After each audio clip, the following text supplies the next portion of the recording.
এর আগের ক্লাসগুলোতে আমরা জেনেছি তাপ সঞ্চালনের তিনটি পদ্ধতি: পরিবহন, পরিচালন এবং বিকিরণ। পরিবহন এবং পরিচালন পদ্ধতি সম্পর্কে আগের ভিডিওগুলিতে আমি আলোচনা করেছিলাম। আজকে আমি আলোচনা করব বিকিরণ প্রণালী সম্পর্কে।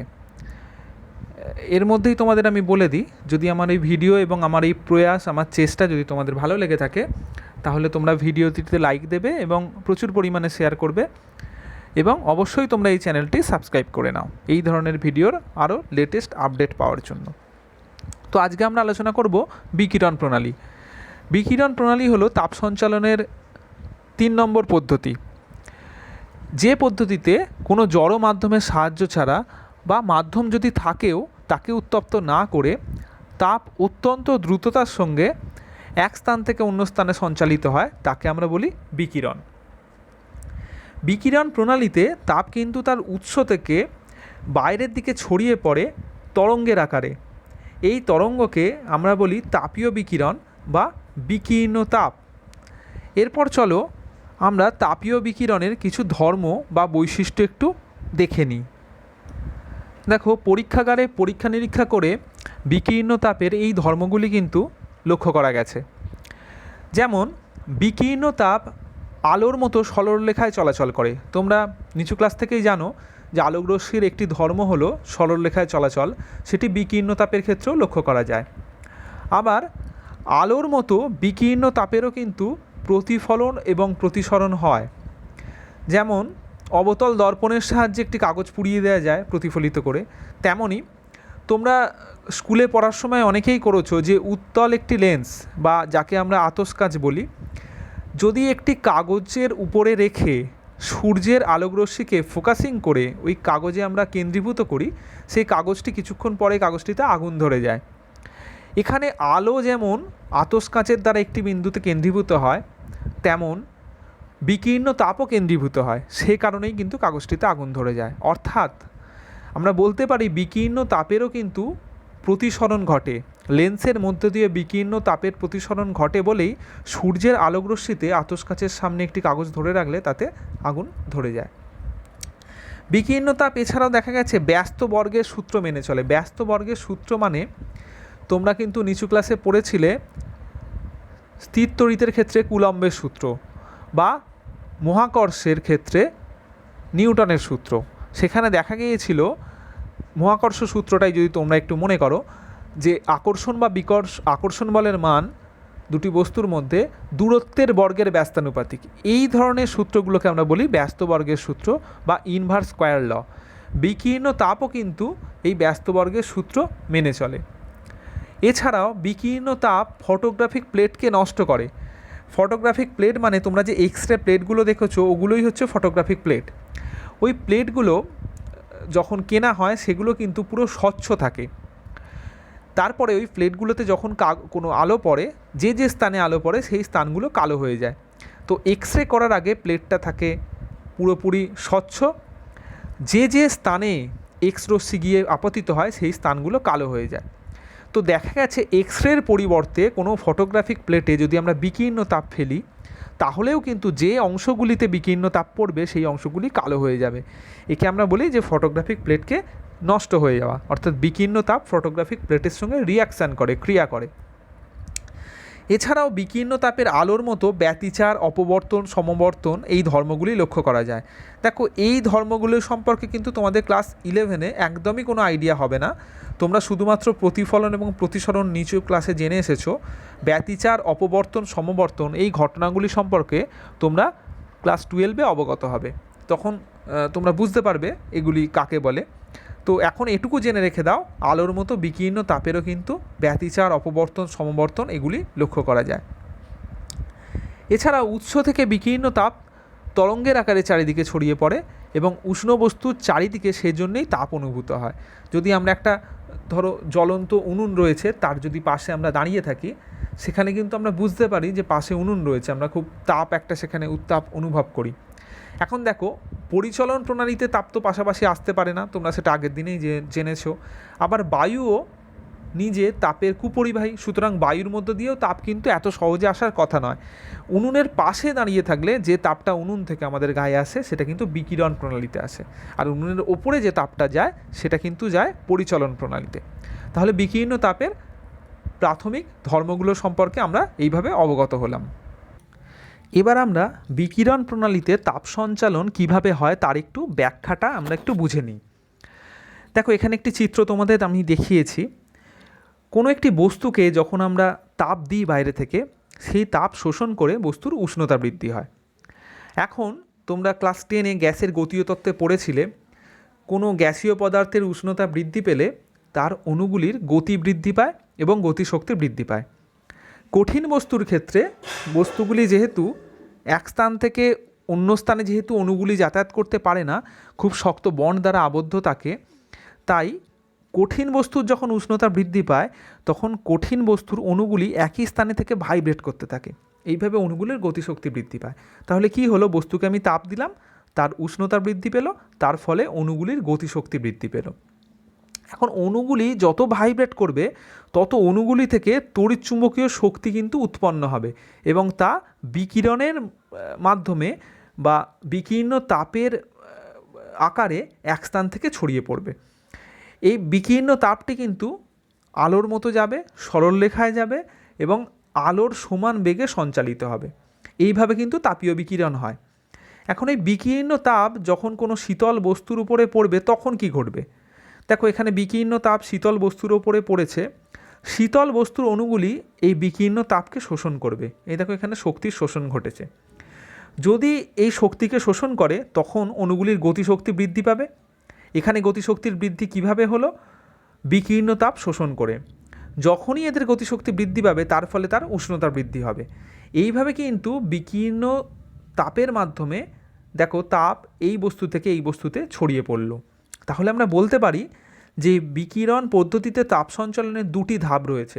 প্রথম ধাপটি হলো তাপ শক্তির তড়িৎচুম্বকীয় শক্তিতে রূপান্তর। দেখো, এখানে তাপ শক্তি তড়িৎচুম্বকীয় শক্তিতে রূপান্তরিত হয়েছে।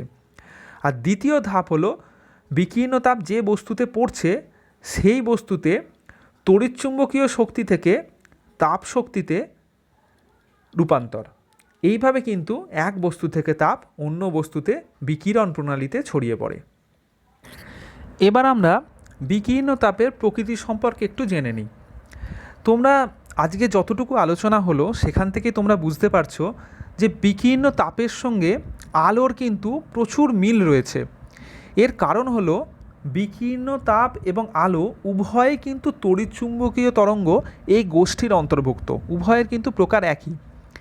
এর আগে তোমরা ক্লাস 9-এ যখন শব্দ পড়েছিলে তখন তোমরা জেনেছিলে যে 20 হার্জ থেকে 20,000 হার্জ এই ফ্রিকোয়েন্সি আমরা শুনতে পাই। 20 হার্জের কম কম্পাঙ্কের শব্দও কিন্তু প্রকৃতিতে আছে, আমরা শুনতে পাই না। 20,000 হার্জের বেশি কম্পাঙ্কের শব্দও প্রকৃতিতে আছে, সেগুলোই আমরা শুনতে পাই না। তেমনই তড়িৎচুম্বকীয় তরঙ্গের পরিবারের দিকে যদি আমরা তাকাই, তড়িৎচুম্বকীয় তরঙ্গেরও একটা ফ্রিকোয়েন্সি রয়েছে, সবচেয়ে কম একটা ফ্রিকোয়েন্সি আছে যাকে আমরা দেখতে পাই, বা আমরা আলোকে তো দেখতে পাই না, যা আমাদের চোখে দেখার অনুভূতি তৈরি করে, সেটি হলো লাল বর্ণের আলো। তোমরা মনে রাখবে লাল বর্ণের আলোর কিন্তু ফ্রিকোয়েন্সি বা কম্পাঙ্ক সবচেয়ে কম। আর সবচেয়ে বেশি কম্পাঙ্কের তড়িৎচুম্বকীয় তরঙ্গ যেটি আমাদের চোখে দর্শনের অনুভূতি সৃষ্টি করে সেটি হলো বেগুনি বর্ণের আলো বা বেগুনি বর্ণের আলো। বেগুনি বর্ণের আলোর কম্পাঙ্ক সবচেয়ে বেশি আমাদের দৃশ্যমান আলোর মধ্যে। এখন লাল বর্ণের কম্পাঙ্কের থেকেও কম কম্পাঙ্কের তড়িৎচুম্বকীয় তরঙ্গ কিন্তু প্রকৃতিতে আছে। আবার বেগুনি বর্ণের কম্পাঙ্কের থেকেও বেশি কম্পাঙ্কের তড়িৎচুম্বকীয় তরঙ্গও কিন্তু প্রকৃতিতে রয়েছে। লাল বর্ণের থেকে কম কম্পাঙ্ক বা কম শক্তির যে তরঙ্গ রয়েছে সেগুলি হলো বেতার তরঙ্গ এবং অবলোহিত তরঙ্গ, ইনফ্রারেড, কারণ লালের থেকে এদের কম্পাঙ্ক কম। আবার সবচেয়ে বেশি কম্পাঙ্ক যেটি আমাদের চোখ সেন্স করতে পারে সেটি হলো বেগুনি। তার থেকেও বেশি কম্পাঙ্কের যে আলোকরশ্মি রয়েছে সেগুলি হলো অতিবেগুনি রশ্মি, তার ঠিক পরেই কম্পাঙ্ক। আরও বেশি কম্পাঙ্কের তড়িৎচুম্বকীয় তরঙ্গগুলিতে যদি আমরা যাই তাহলে ক্রমশ আমরা এক্স রে, গামা রশ্মি, মহাজাগতিক রশ্মি আমরা পেতে থাকব। তাহলে এখানে বিভিন্ন তড়িৎচুম্বকীয় তরঙ্গগুলি দেখানো হয়েছে।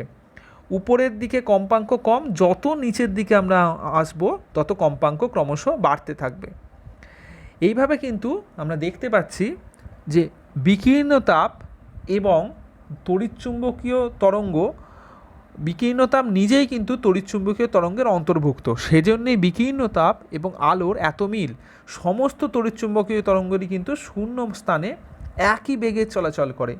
সমস্ত তড়িৎচুম্বকীয় তরঙ্গেরই শূন্য স্থানে বেগ হলো 3 × 10⁸ মিটার পার সেকেন্ড। আরেকটি বিষয়, এখানে এই যে অবলোহিত তরঙ্গ যেটি বলা রয়েছে, এটিই কিন্তু বিকীর্ণ তাপকে ইন্ডিকেট করছে, এটিই আসলে বিকীর্ণ তাপ।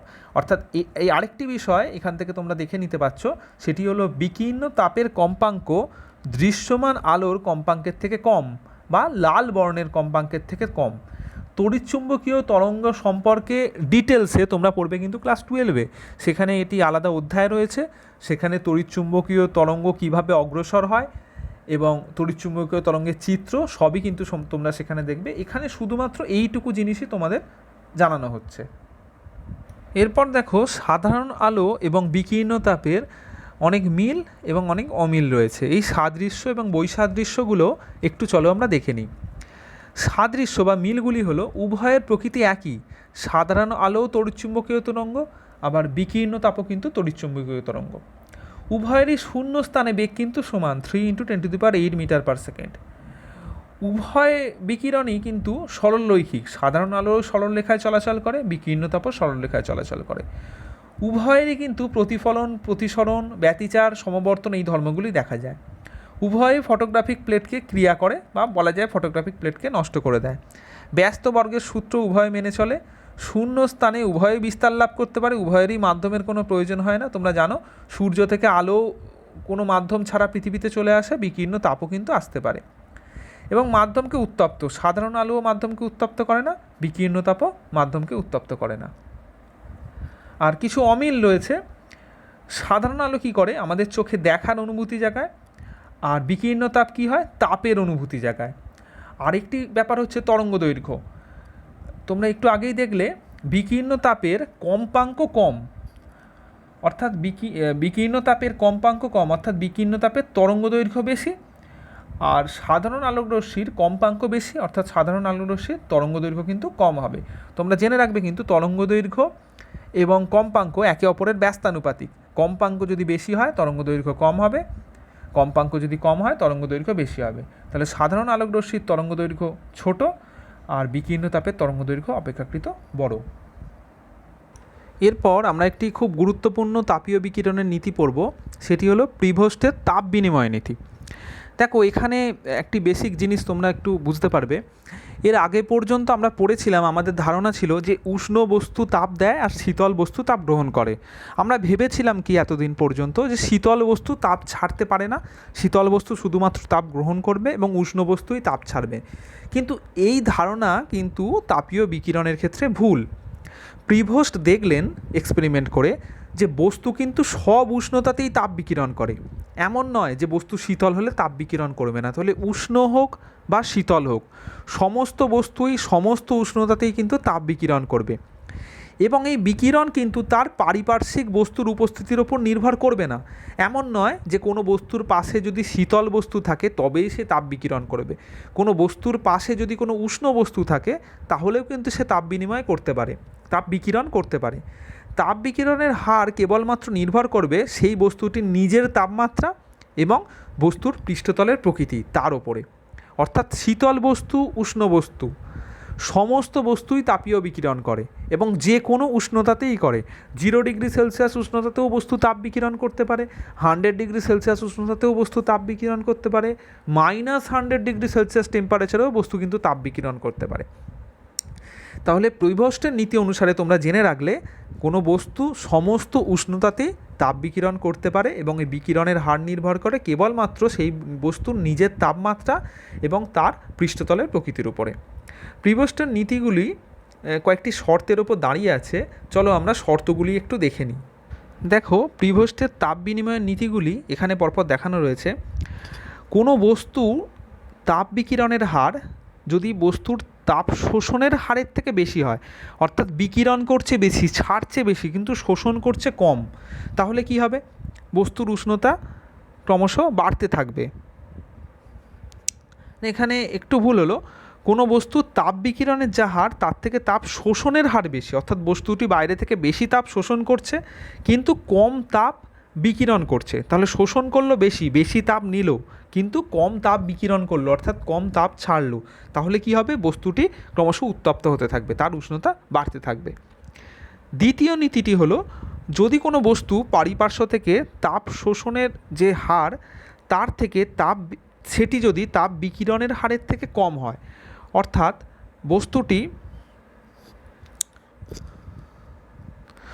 বস্তুটি বিকিরণ করছে বেশি কিন্তু শোষণ করছে কম, বিকিরণ করছে বেশি অর্থাৎ তাপ বেশি সে ছেড়ে দিচ্ছে কিন্তু তাপ সে কম শোষণ করছে, তাহলে কি হবে? বস্তুর উষ্ণতা ক্রমশ কমতে থাকবে। আবার যদি এমন হয় বস্তু যে হারে তাপ শোষণ করছে সেই হারেই তাপ বিকিরণ করছে, তাহলে বস্তুর উষ্ণতা স্থির থাকবে, অর্থাৎ আমরা বস্তুটি বলতে পারি তাপীয় সাম্যে থাকবে।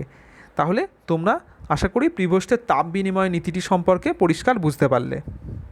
তাহলে প্রিভোস্টের নীতিগুলি যদি আমরা একবারে লিখি, দেখো এইভাবে লেখা যেতে পারে: তাপ শোষণের হার যদি বিকিরণের হার থেকে বেশি হয় তাহলে বস্তুর উষ্ণতা বাড়বে, তাপ শোষণের হার যদি বিকিরণের হারের থেকে কম হয় বস্তুর উষ্ণতা কমবে, তাপ শোষণের হার এবং তাপ বিকিরণের হার যদি সমান হয় তাহলে বস্তুর উষ্ণতা স্থির থাকবে, অর্থাৎ বস্তুটি তাপীয় সাম্যাবস্থায় থাকবে। এবার তাপের বিকিরণ এবং শোষণ সম্পর্কে কিছু তথ্য আমরা জেনে নিই, খুবই ইম্পর্টেন্ট কিন্তু এই বিষয়গুলি, তোমরা ভালো করে শুনবে। কোনো বস্তুতে যখন বিকীর্ণ তাপ পড়ে তখন কি ঘটে এখন আমরা জানব। কিছু কিছু বস্তু দেখা গেছে যাদের মধ্যে দিয়ে তাপীয় বিকিরণের সমস্ত অংশই চলে যায়, কোনো অংশই প্রায় শোষিত হয় না। এই ধরনের মাধ্যমগুলিকে বা এই ধরনের পদার্থগুলিকে আমরা বলবো তাপভেদ্য, অর্থাৎ বিকীর্ণ তাপের ক্ষেত্রে এই ধরনের বস্তুগুলি হচ্ছে স্বচ্ছ। যেমন একটি স্বচ্ছ কাঁচ, যেমন জানলার কাঁচগুলো থাকে তোমরা জানো, সূর্যের আলো যেমন জানলার কাঁচ দিয়ে ঘরে প্রবেশ করে, সূর্যের তাপও কিন্তু প্রবেশ করতে পারে, অর্থাৎ কাঁচ হলো একটি বিকীর্ণ তাপের ক্ষেত্রে তাপভেদ্য মাধ্যম। আবার কিছু কিছু মাধ্যম আছে যেগুলির মধ্যে দিয়ে তাপ কিন্তু চলাচল করতে পারে না। যেমন এখানে দেখো একটি চিত্র দেখানো রয়েছে, এটি একটি তাপের সাপেক্ষে তাপ অভেদ্য একটি মাধ্যম বা একটি তাপের সাপেক্ষে অস্বচ্ছ মাধ্যম। এখানে যখন বিকীর্ণ তাপ পড়ে কি ঘটে? বিকীর্ণ তাপের কিছু অংশ প্রতিফলনের নিয়ম মেনে প্রতিফলিত হয়। দেখো এখানে আপাতন কোণ প্রতিফলন কোণ সমান, এই নিয়ম মেনে প্রতিফলিত হয়েছে। বিকীর্ণ তাপের বাকি অংশটা ওই বস্তু শোষণ করে, অর্থাৎ বুঝতে পারছো যে বস্তু বেশি প্রতিফলন করবে সে কিন্তু কম শোষণ করবে, অর্থাৎ উত্তম প্রতিফলক সে কিন্তু মন্দ শোষক হবে। আবার যদি এমন হয় কোনো বস্তু কম প্রতিফলন করে অর্থাৎ মন্দ প্রতিফলক, তাহলে দেখো বাকি অংশ বিকীর্ণ তাপের সে শোষণ করবে, অর্থাৎ সে উত্তম শোষক। তাহলে প্রতিফলন যদি কম করে সেই বস্তু বিকীর্ণ তাপ শোষণ বেশি করবে, আবার প্রতিফলন যদি বেশি করে দেয় তাহলে তো সে বেশি শোষণ করতে পারবে না, সে তখন কম শোষণ করবে। অর্থাৎ এই ফর্মুলাটি তোমরা মনে রাখবে, তাপের উত্তম প্রতিফলক সমান মন্দ শোষক, তাপের মন্দ প্রতিফলক সমান উত্তম শোষক। এই ছবিটি মনে রাখলেই তোমরা কিন্তু এই ছবিটি তোমরা বুঝতে পারলেই কিন্তু এদের মধ্যে সম্পর্কটি তোমাদের মনে থাকবে। এবার তাপের শোষণের সঙ্গে বিকিরণের কি সম্পর্ক দেখো। এই বিকীর্ণ তাপের কিছু অংশ তো বস্তুটা শোষণ করলো, শোষণ করার ফলে কি হবে? বস্তুটার উষ্ণতা বৃদ্ধি পাবে, বস্তুর উষ্ণতা যত বৃদ্ধি পাবে তার বিকিরণও তত বাড়বে, অর্থাৎ যে উত্তম শোষক সে উত্তম বিকিরক হবে। দেখো উত্তম শোষক উত্তম বিকিরক হয়েছে। আর ধরো কেউ মন্দ শোষক কম তাপ শোষণ করলো, তাহলে তার উষ্ণতা বৃদ্ধিও কম হবে, সুতরাং সে বিকিরণও কম করবে, অর্থাৎ উত্তম প্রতিফলক যে বেশি প্রতিফলন করে দিচ্ছে সে মন্দ শোষক, সে মন্দ বিকিরক। আবার যে মন্দ প্রতিফলক মানে কম প্রতিফলন করলো সে উত্তম শোষক, মানে বেশি বিকীর্ণ তাপ শোষণ করলো, ফলে বেশি উষ্ণতা বৃদ্ধি পেল, ফলে সে কিন্তু উত্তম বিকিরক হবে। আরেকটি বিষয় তোমরা মনে রাখবে, সাধারণত সাদা চকচকে এবং মসৃণ বস্তুগুলি উত্তম প্রতিফলক হয়, ফলে তারা মন্দ শোষক এবং মন্দ বিকিরক হয়। আবার কালো ও অমসৃণ বস্তুগুলি সাধারণত মন্দ প্রতিফলক হয়, তারা উত্তম শোষক হয়, কালো বস্তু বিকীর্ণ তাপের প্রায় পুরো অংশই শোষণ করে নেয়, তার ফলে মন্দ যেহেতু সে উত্তম শোষক তাই সে উত্তম বিকিরক হয়। এই ব্যাপারটি কিন্তু মনে রাখবে। এটিকে কাজে লাগিয়ে আমরা কিন্তু প্রাত্যহিক জীবনের বহু ঘটনা ব্যাখ্যা করতে পারি।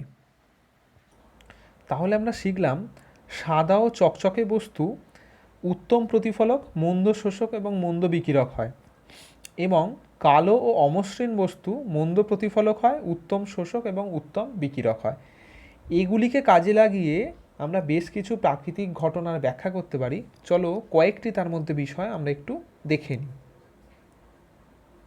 দেখো, তোমরা সকলেই দেখেছো যে চা বা কফির কাপ সাধারণত এরকম সাদা ও চকচকে করা হয়।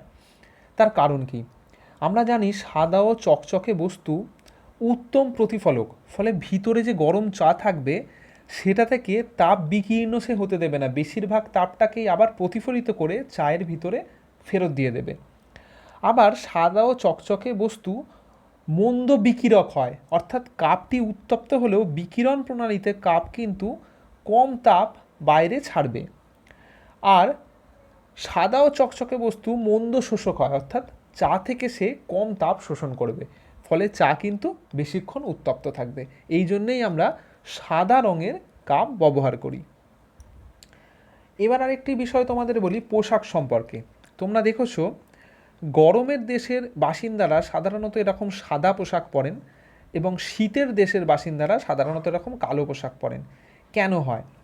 আমরা জানি সাদা বস্তু তাপের মন্দ শোষক।